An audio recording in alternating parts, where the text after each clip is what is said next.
Baik, Assalamualaikum warahmatullahi wabarakatuh.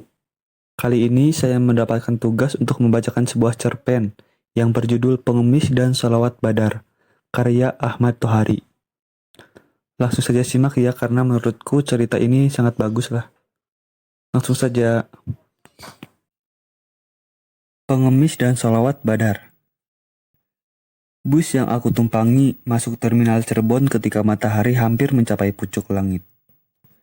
Terik matahari ditambah dengan panasnya mesin diesel tua memegang bus itu bersama isinya. Untung bus tak begitu penuh sehingga sesama penumpang tak perlu bersinggungan badan.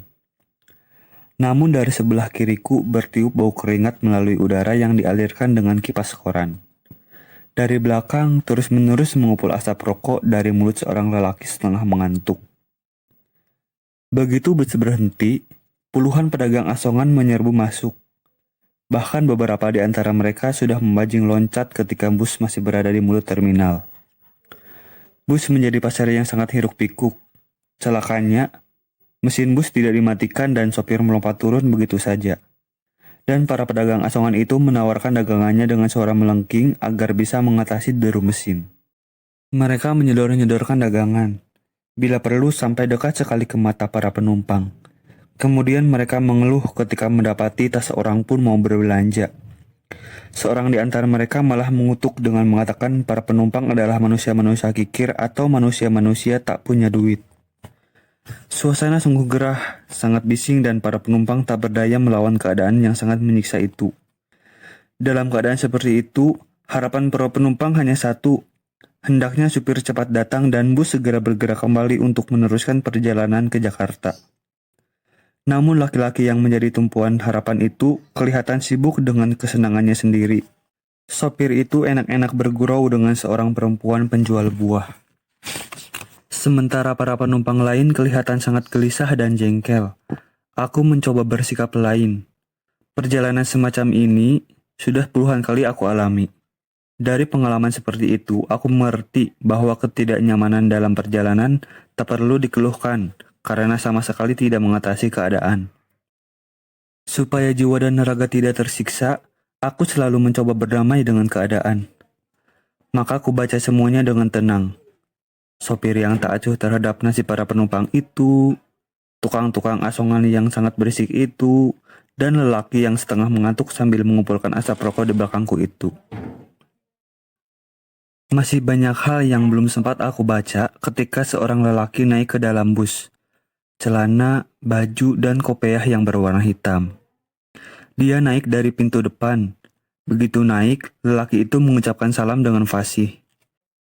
Kemudian dari mulutnya mengalir sholawat badar dalam suara yang bening, dan tangannya menengadah. Lelaki itu mengemis. Aku membaca tentang pengemis ini dengan perasaan yang sangat dalam. Aku dengarkan baik-baik sholawatnya. Ya, persis. Aku pun sering membaca sholawat seperti itu, terutama dalam pengajian-pengajian umum atau rapat-rapat.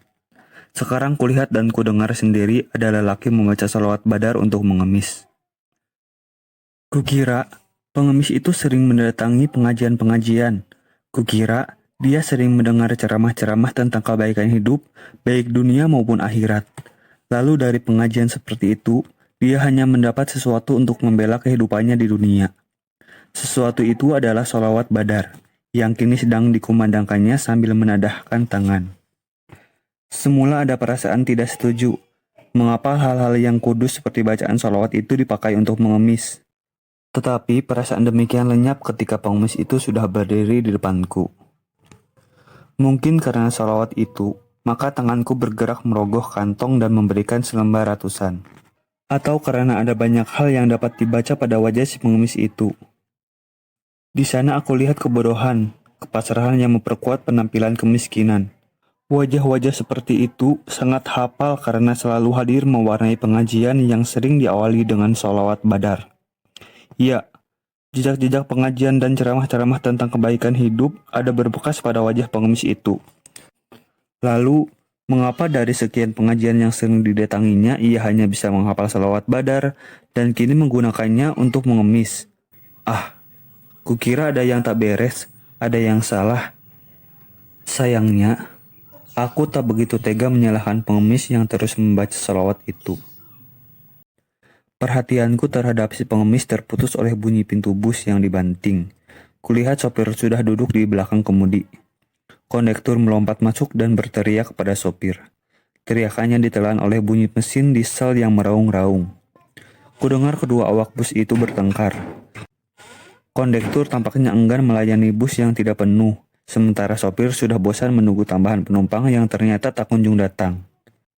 Mereka terus bertengkar melalui kata-kata yang tidak sedap didengar, dan bus terus melaju meninggalkan terminal Cirebon. Sopir yang marah menjalankan busnya dengan gila-gilaan. Kondektur diam. Tetapi, kata-kata kasarnya mendadak tumpah lagi. Kali ini bukan kepada sopir, melainkan kepada pengemis yang jongkok dekat pintu belakang. "Hei Syira, kenapa kamu tidak turun? Mau jadi gembel di Jakarta? Kamu tidak tahu, gembel di sana pada dibuang ke laut untuk dijadikan rumpon." Pengemis itu diam saja. "Turun!" Syira beli mikir. Bus cepat seperti ini, aku harus turun. "Tadi siapa suruh kamu naik?" "Saya naik sendiri, tapi saya tidak ingin ikut. Saya cuma mau ngemis kok." "Coba suruh sopir berhenti. Nanti saya akan turun. Mumpung belum jauh." Kondektur kehabisan kata-kata. Dipandangnya pengemis itu seperti ia hendak menyelanya bulat-bulat. Yang dipandang pasrah. Dia tampaknya rela diperlakukan sebagai apa saja, asal tidak didorong keluar dari bus yang melaju makin cepat. Kondektur berlalu sambil bersungut. Si pengemis merasa sedikit lega, bergerak memperbaiki posisinya di dekat pintu belakang. Mulutnya kembali bergumam. "Salatullah, salamullah, ala toha rasulillah." Salawat itu terus-menerus mengalun dan terdengar makin jelas, karena tidak ada lagi suara kondektur. Para penumpang membisu dan terlena dalam pikiran masing-masing. Aku pun mulai mengantuk, sehingga lama-lama aku tak bisa membedakan mana suara salawat dan mana suara derum mesin diesel. Boleh jadi aku sudah berada di alam mimpi dan di sana kulihat ribuan orang membaca salawat. Anehnya, mereka yang berjumlah banyak sekali itu memiliki rupa yang sama.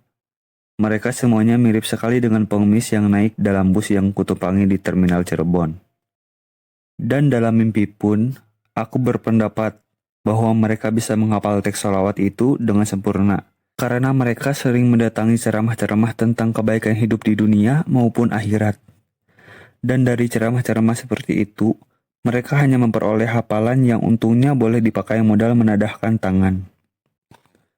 Kukira aku masih dalam mimpi ketika aku rasakan peristiwa yang hebat. Mula-mula ku dengar suara guntur meledak dengan suara dahsyat. Kemudian kulihat mayat-mayat berterbangan dan jatuh di sekelilingku. Mayat-mayat itu terluka dan beberapa di antaranya kelihatan sangat mengerikan. Karena merasa takut, aku pun lari. Namun, sebuah batu tersandung dan aku jatuh ke tanah. Mulut terasa asin dan aku meludah. Ternyata ludahku merah. Terasa ada cairan mengalir dari lubang hidungku. Ketika ku raba, cairan itu pun merah. Ya Tuhan. Tiba-tiba aku tersadar bahwa diriku terluka parah. Aku terjaga, dan di depanku ada malapetaka. Bus yang aku tumpangi sudah terkapar di tengah sawah dan bentuknya sudah tak karuan. Di dekatnya, terguling sebuah truk tangki yang tak kalah ringseknya. Dalam keadaan panik, aku mencoba bangkit, bergerak ke jalan raya. Namun rasa sakit memaksaku duduk kembali. Kulihat banyak kendaraan berhenti, kudengar orang-orang merintih. Lalu samar-samar kulihat seorang lelaki kusut keluar dari belakang bangkai bus. Badannya tak tergores sedikit pun. Lelaki itu dengan tenang berjalan kembali ke arah kota Cirebon. Telingaku dengan gamblang mendengar suara lelaki yang terus berjalan dengan tenang ke arah timur itu. Salatullah, salamullah, ala toha rasulillah.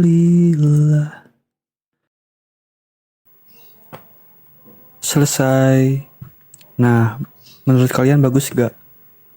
Sekian dari saya. Wassalamualaikum warahmatullahi wabarakatuh.